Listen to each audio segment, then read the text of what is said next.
곽수종의 뉴스 정면 승부. 곽수종의 뉴스 정면 승부.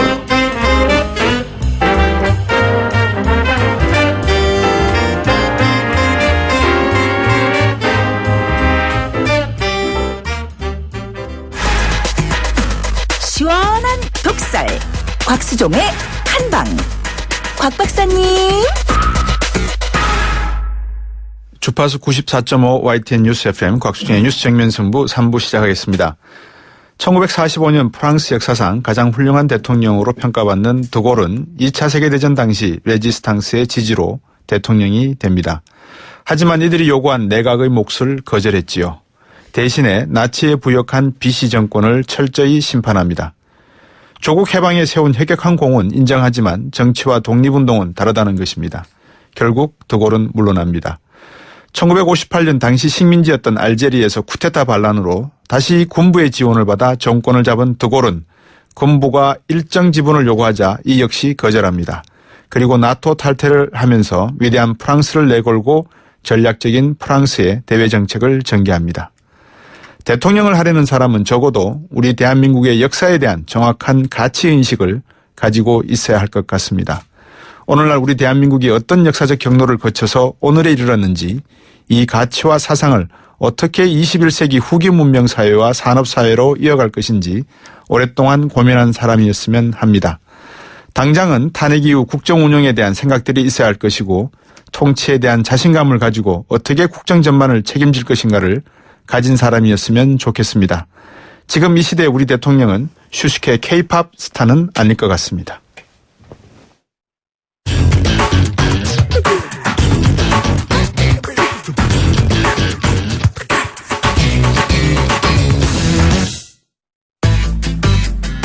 곽수종의 뉴스 정면 승부.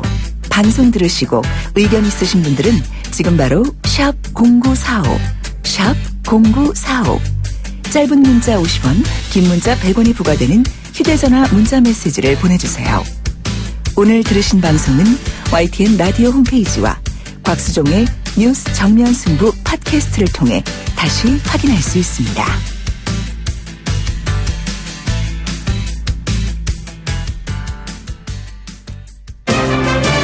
곽수종의 뉴스 정면 승부.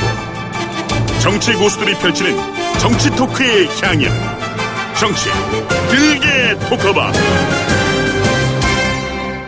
네, 목요일 3, 4부는 길게 정치 토크바 시간입니다. 오늘도 경희대학교 노동일 교수님과 용인대학교 최창렬 교수 두 분 모시고 3.1절 있었던 태극기와 촛불 이야기, 그리고 탄핵 시계는 여짐없이 돌아가고 있는 카운트다운이 시작된 분위기, 여기에 대한 이야기를 오늘 말씀 나눠볼까 합니다. 두 분께 먼저 인사드리겠습니다. 안녕하십니까? 안녕하세요. 네. 자, 지금 탄핵 심판 불복 조짐도 있는데다가 다들 헌재 소수 의견이 어떻게 될까 이것도 궁금하시는 것 같은데 어떻게 예상들 하십니까? 노동일 교수님. 소수 의견 당연히 나오겠죠. 네. 지금 많은 사람들도 의견이 갈리고 있고요. 학자들도 네. 의견이 갈리고 있고. 네. 또 그 수많은 쟁점 가운데 다 만장일치가 나온다면 그게 오히려 이상하죠. 네. 그걸 이번에는 과거 2004년 노무현 대통령 탄핵 심판 결정과 달리 네. 소수 의견을 반드시 표시하게 돼 있습니다. 예. 그 당시에는 이제 위헌 심판, 네. 법률 위헌 심판, 권한쟁의 심판, 헌법 소원 심판 이거에 네. 대해서만 이제 평의의 비밀을 공개할 수 있다, 즉 소속을 공개할 수 있다 이렇게 돼 있었거든요. 예.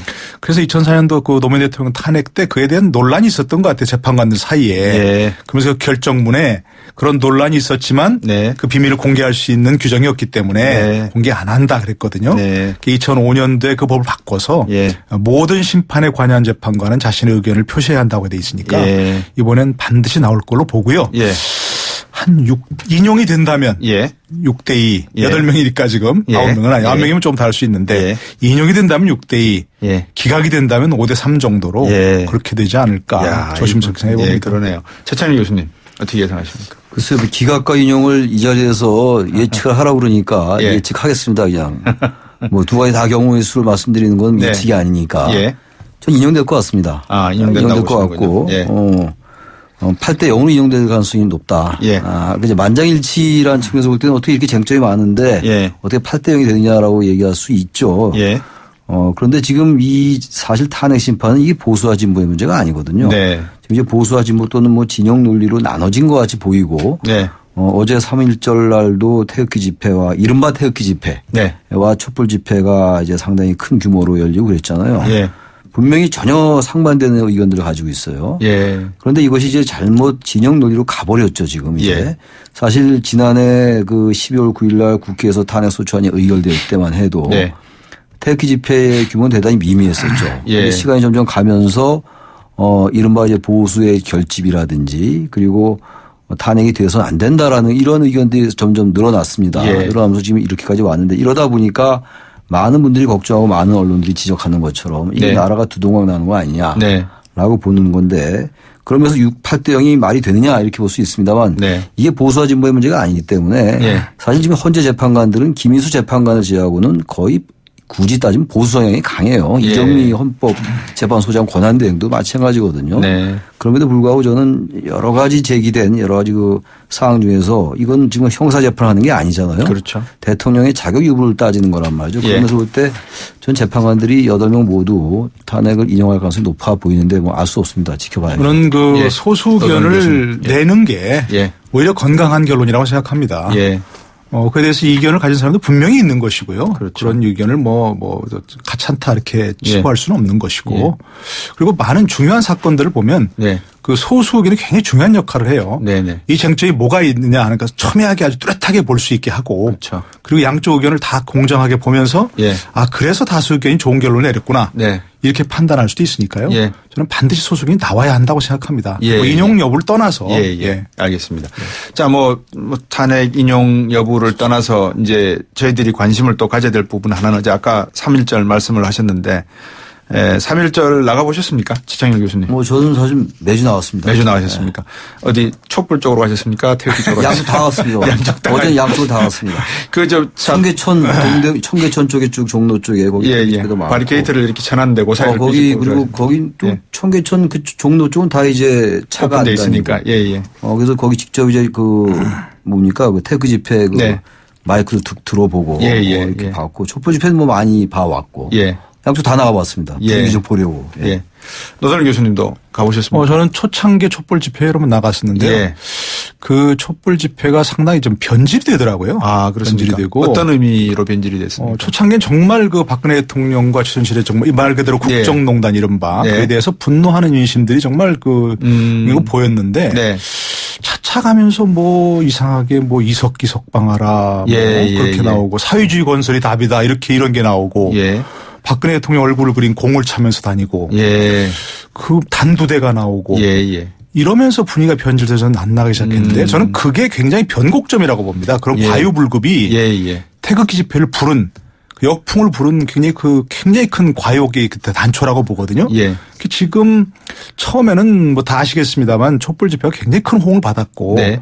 이른바 촛불 집회, 친박 집회, 뭐 탄핵 반대 집회는 네. 사실 명분이 별로 없었습니다. 예. 근데 지금 나오는 그런 탄핵 반대 집회는 단순히 탄핵에 반대한다는 얘기가 아니고 네. 조금 전에 제가 말씀드린 그런 데 대한 역풍이 네. 분노 내지는 어떤 두려움, 의구심 이런 것들이 모인 게 굉장히 많은 것 같아요. 예. 그래서 그런 이유부터는 안 나가겠습니다. 최찬일 교수님, 방금 노선일 교수님께서 지적하신 그런 부분에 정치인들이 그 집회에 나갔었단 말입니다. 그럼 왜 이분들은 그런 점에 대해서 지적을 못했을까요? 저는 이제 지금쯤이면 이제는 여야 정치인들이 뭐 얼마 남지도 않았잖아요. 탄핵 선고까지 뭐 그럴 기회도 없겠습니다만 그 탄핵 집회 반대나 찬성 집회에 나가는 건 바람직하지 않은 것 같아요. 예. 지금 아까 말씀드린 것처럼 워낙 지금 이 의견이 갈려 있어요. 저희 말씀처럼 그 뭐 이석기 석방이라든지 뭐 단두대 박 대통령을 뭐 그렇게 한번 모멸감을 주게 느끼는 이런 것은 아주 바람직하지 못한 거죠. 그러다 보니까 그게 이 변질된 거 아니냐 이런 지적이 나오는 거거든요. 전 그러나 전반적인 그건 아주 소수다. 극소수로 보는 것이고 지금 아무튼 지금 정치인들이 초창기에는 말이죠. 거기에 나가는 게 오히려 전 당연하고 자연스럽다고 생각을 했습니다. 정치인들은 민심에 부응하는 것이고 또 민심이 이렇게 원하는 데 있어가지고 같이 뜻을 같이 하는 거 집회 참석하는 게 전혀 이상할 게 없는 거죠. 그러면 태극기 집회가 됐건 뭐 촛불 집회가 됐건 그럼에도 불구하고 지금은 이게 상당히 변질된 부분이 많아요. 태극기 집회에서 성적이는 왜 나오는 것이며 그리고 도저히 이해가 안 가는 막말들이 너무 많이 나오잖아요. 그러니까 아까 촛불 집회에 그런 이 도를 없는 말과 마찬가지로 태극기 집회도 상상하기 어려운 방송에서 정말 인용하기가 민망한 얘기들이 너무 많이 나오고 군가가 나오고 말이죠. 네. 좌파, 종북, 좌빨이 나오고 이건 전혀 이 탄핵의 본질과는 관계가 없는 그렇죠. 거예요. 그래서 약간씩 변질된 부분이 있어요. 정도의 차이는 있습니다만. 네. 그런 측면에서 여야 정치인이 나가면 아무래도 그런 갈등을 증폭하게 되죠. 네. 갈등을 조장하게 되고 게다가 탄핵이 만약 인용된다면 대선 전국으로 이제 급속하게 빨려 들어가는 거 아니겠어요? 예. 그렇게 된다면 결국은 자신들의 지지층을 결집하려 할 겁니다. 예. 사실상 갈등은 사실 자신들의 지지층을 결집하기 가장 좋은 게 갈등의 증폭이에요.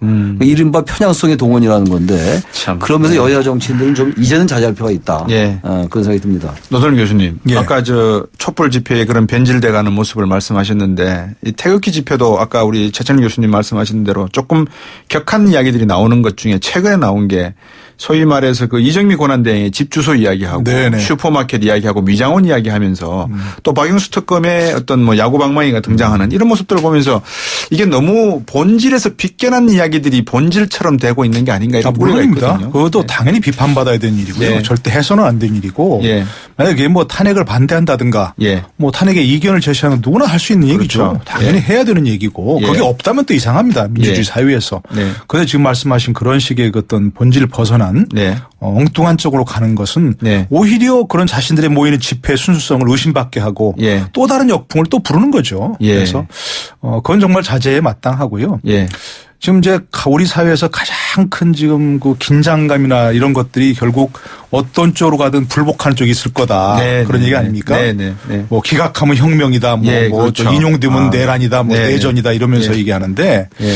이렇게 이제 그걸 또 거기에 집회에 편승하는 정치인들을 보면 그러니까요. 결국 이런 걸 이제 그 설득해야 할 게 정치인의 임무인데 그렇죠. 아무도 정치 설득할 사람이 없어요. 네. 그렇지 않겠습니까? 네. 만약에 뭐 찬영 야당 측에 서자면 야당 지금 뭐 대권 이런 뭐 대선 주자들이 네. 촛불 집회 나가고 있는데 만약에 기각이 된다면 누구를 어떻게 하겠습니까? 그 뭐 촛불 집회가 더 커질 텐데 네. 그 사람들 설득하겠습니까? 오히려 더 부추겨서 예. 자기 정치적 이득을 취하려고 하겠지요. 예. 그리고 만약에 기각이 된다면 누가 이런 다른 사람들 다른 진영인 사람들 설득하겠습니까? 그렇죠. 예. 그러니까 저는 할 수 없고요. 저는 지금 박근혜 대통령이 지금 자진하야 예. 선고 전에 예. 그 얘기가 나오는데 지금은 하야 할 때가 아니고 예.